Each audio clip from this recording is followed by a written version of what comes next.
Dobrý deň, zdravíme všetkých našich poslucháčov z Rádia Sunshine. Či ste doma alebo v práci, hráme vám pohodovú hudbu po celý deň.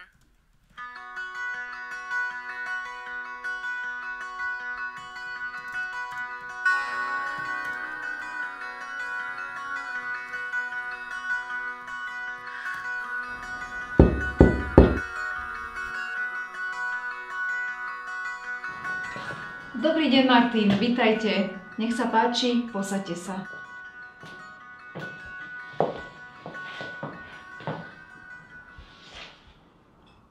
Martin, ak sa cítite pripravení, môžeme dnes začať. Niekedy rozmýšľam nad tým, prečo ľudia ako vy robia túto prácu. Myslíte si, že dokážete pochopiť, čo prežívam? No, nepredpokladám, že rozumiem všetkému, ale som tu na to, aby som vás vypočula a pomohla vám to pochopiť. To je moje poslanie. Mám pocit, že ma niečo prenasleduje. Nie fyzicky. Skôr akoby z tieňa. Kamkoľvek idem, je to tam. Tie tiene, ktoré spomínate, vnímate ich ako niečo hrozivé, alebo ako súčasť vášho okolia? Hrozivé. Sedia v kúte, keď som sám. Pozerajú sa, keď spím. Mám pocit, že čakajú na chvíľu, keď urobím chybu. Myslíte si, že tieto tiene majú nejaké spojenie s niečím z vašej minulosti? Áno. Ale mám pocit, že je to aj vaša minulosť. Martin, myslím, že by sme si to mali prebrať všetko od začiatku. Porozprávame sa o tom na ďalšom sedení.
Čo to je?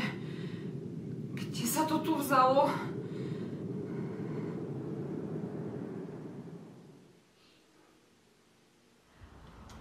Martin, dnes by som sa rada vrátila k vašim spomienkám. Ja viem, že je to pre vás ťažké, ale ak budeme spolupracovať, môžeme pochopiť, čo vás prenasleduje. Spomienky sú zvláštne, však niekedy sa ich snažíme potlačiť tak silno, že ani nevieme, či sú naše. Čo ak sú vaše, Ema? Moje? Martin, vaša myseľ sa snaží vyrovnať s traumou. Je prirodzené, že si vytvárate asociácie, ktoré sa zdajú byť reálne, ale nemajú oporu v realite. To nebol výmysel. Ty vieš, o čom hovorím. Ten dom, tie dvere, tvoje kroky, keď si odchádzala. Martin, môžeme hovoriť o tom dome? Čo presne si pamätáte? Pamätám si všetko. Každý výkrik, každú chvíľu, keď som ťa prosil, aby si neodchádzala. Pamätám si tvoju tvár, keď si zamkla tie dvere. Martin, to, čo popisujete, môžu byť len skreslené spomienky. Trauma vyvoláva ilúzie. To, čo sa zdá byť reálne, je len produktom vašej mysle. Čo ak sú to vaše ilúzie, Ema? Čo ak som ja produkt vašej mysle? To je absurdné. Vy tu sedíte predo mnou, ste môj pacient a ja sa vám snažím pomôcť. Pomôcť? Ako vtedy, keď si ma tam nechala? Keď si rozhodla, že tvoje bezpečie je dôležitejšie ako môj život? Martin, prestaňte. Ja neviem, o čom hovoríte. Vždy som bola zodpovedná voči svojim pacientom. A ak sa niečo stalo, tak to nebolo... Nebolo tvoje? Tak prečo to máš stále pred očami?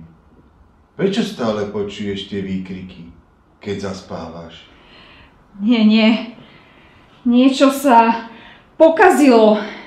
Ja som len... Niečo sa pokazilo? Niečo?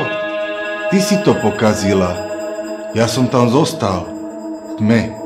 Vždy som v tej tme.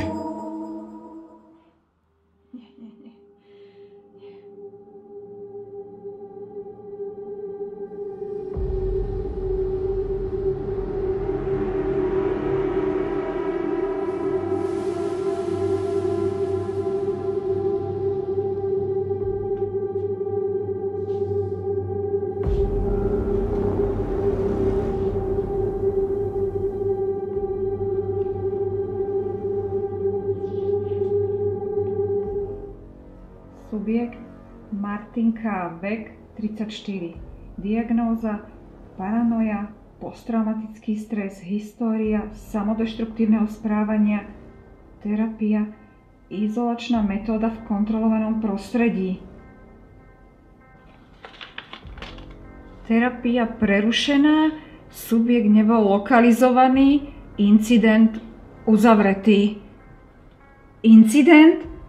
Čo to znamená? Pamätáš si teraz? Alebo sa stále budeš tváriť, že si nevinná? Ako si sa sem dostal? To nie je možné. Ty tu nemáš čo robiť. To hovoríš za každým. Hovoríš to, lebo nechceš vedieť pravdu. Martin, bol to len experiment.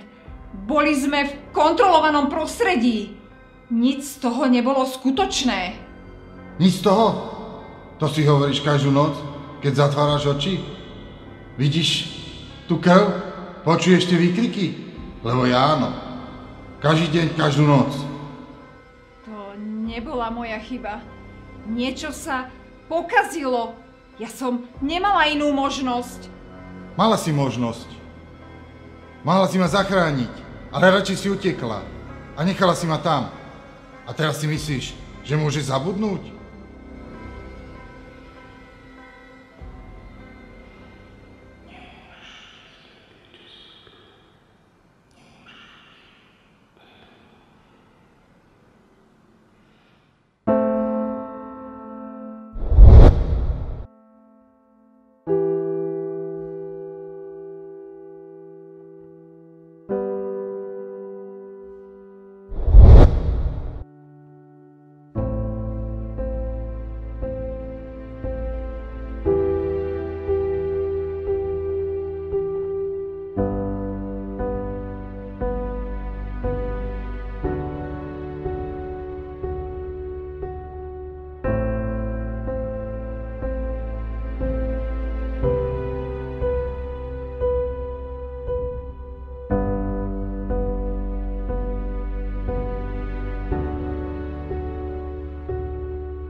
Presne tak, Ema.